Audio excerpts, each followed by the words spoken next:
Hello చిట్టి చేతులు, welcome back to చిట్టి చే వ్లాగ్స్. బతుకమ్మ సిరీస్ లో డే 3 స్పెషల్ బచ్చలాకు బజ్జీలు. బచ్చలాకు బజ్జీలు అంటే తెలంగాణలో ఎంతో స్పెషల్ ఒక్కటే కాదండి, ఇది ఎంతో హెల్దీ అండ్ ఆల్సో టేస్టీ కూడా. ఇంకో స్పెషల్ ఏంటంటే ఇది మన ఇంట్లోనే పెరిగింది. మరి ఈ రెసిపీ ఎట్లుంటుందో చూసేద్దామా? చూసే ముందు కొంచెం సబ్స్క్రైబ్ చేసుకోండి.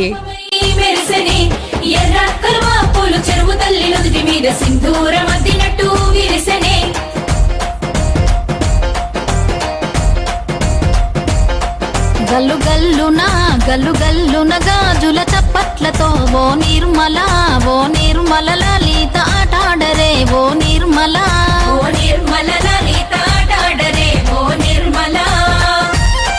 పసుపు కొమ్ముల్ల గౌరమ్మ రూపమాయనే ఓ నిర్మల లలిత ఆడిపాడరే ఓ నిర్మల లలిత ఆడిపాడరే ఓ